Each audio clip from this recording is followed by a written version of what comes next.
Right now, if something starts to hurt, you have a solution.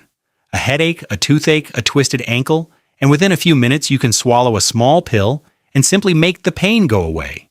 You have done this your entire life without ever once thinking about how extraordinary it is. But here is something that should stop you cold. For roughly 99% of human history, that pill did not exist. There was no aspirin, no painkillers, no anesthesia, no dentist, nothing. And pain does not care. It came for your ancestors exactly the way it comes for you. A tooth would rot, a bone would break, a wound would become infected, and there was absolutely nothing anyone could do to make it stop. So how did they survive it? How did human beings endure a level of agony that you and I have almost certainly never experienced for days, for weeks, sometimes for the rest of their lives? The answer involves clever plants, desperate rituals, and one shocking surgery so disturbing that when archaeologists first found the evidence, they refused to believe it. So let's start with what pain actually meant back then, because we have completely lost touch with it. Today, pain is an inconvenience.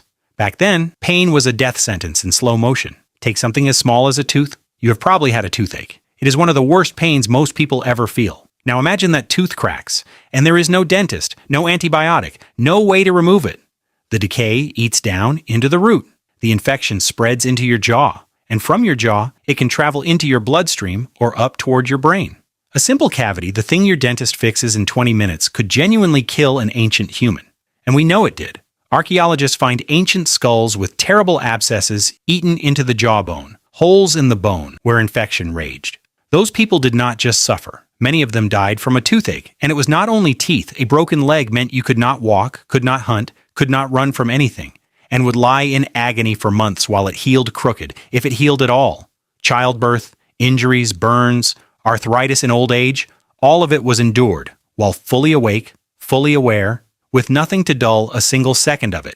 So the first thing our ancestors did was exactly what you would do. They went looking for something, anything, that would make it stop. And here is where they turn out to be far cleverer than we give them credit for. Because scattered across the natural world are plants that genuinely fight pain, and ancient humans found them. In the bark of the willow tree there is a compound called salicin. When you chew that bark, your body converts it into something that reduces pain and swelling. That compound is the direct ancestor of the aspirin sitting in your cupboard right now. Ancient peoples across the world, from Mesopotamia to Egypt to Native American nations, independently discovered that willow bark eased pain thousands of years before anyone knew why. They were taking aspirin. They just did not know it had a name, and they found others.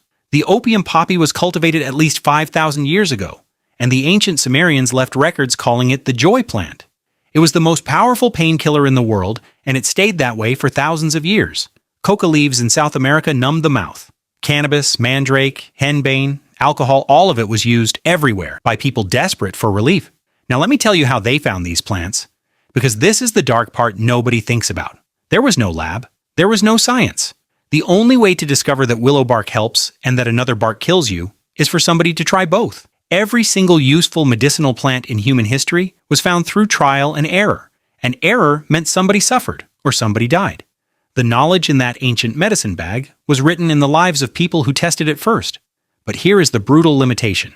Chewing bark helps a headache. It does absolutely nothing for a shattered femur or for what happens when someone has to cut into your body. And ancient humans did cut into bodies. Which brings us to the single most disturbing thing our ancestors did about pain, and one of the most astonishing discoveries in all of archaeology. Its name is trepanation. And what it means is this: ancient humans drilled holes into the skulls of living people, not the dead, the living, fully conscious.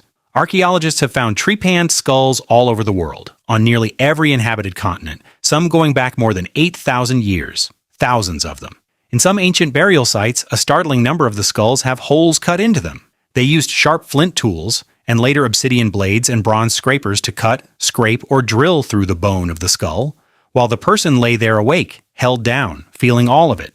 And now here is the part that stops archaeologists in their tracks. When they examined those skulls, they found that the bone around the holes had healed. Smooth, remodeled, regrown bone. Bone only heals if the person is alive, which means these people did not die on the table. They survived. They lived for months, sometimes for years afterward. Some skulls show 2, 3, even 5 separate holes at different stages of healing, meaning the person went through it again and again and kept surviving. The survival rate in some ancient societies appears to have been remarkably high, higher than skull surgery in European hospitals as recently as the 1800s, before doctors understood infection. Ancient people with stone tools were better at this than trained surgeons thousands of years later. So why on earth did they do it? Some of it was almost certainly medical and genuinely smart. If someone takes a heavy blow to the head, blood and fluid build up inside the skull and press on the brain, which is fatal. Opening the skull releases that pressure and can actually save a life. Many trepan skulls show exactly that, a fracture beside the hole. They were performing real effective emergency surgery. But other times the reason seems to have been the pain itself. Crippling headaches, seizures, madness, agony with no visible cause. And if the pain is inside your head, and you cannot see it and no plant on earth will touch it, then perhaps you decide the pain is something trapped in there, something that needs a way out. So you open a door in the skull and let it leave. Think about what that means. Think about how desperate a human being has to be to hold their loved one down and cut a hole in their head with a piece of stone because it is the only idea anyone has left. So let's reconstruct that moment. Picture a man lying on the ground, held by the people who love him. He has been screaming with a pain in his skull for days, and he has not slept. His family has tried everything, every plant, every prayer. Nothing works. And so the oldest and most experienced among them kneels down with a sharpened flint and begins to scrape. It takes a long time, maybe an hour, maybe several. He is awake for all of it, and the people holding him are not torturing him. They are trying to save him with the only tool their entire civilization has. That is what pain did to us.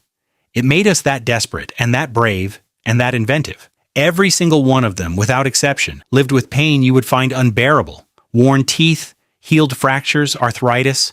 Look at almost any ancient skeleton, and you will find a body that hurt, constantly, for years, and kept going anyway. They did not have the option of stopping.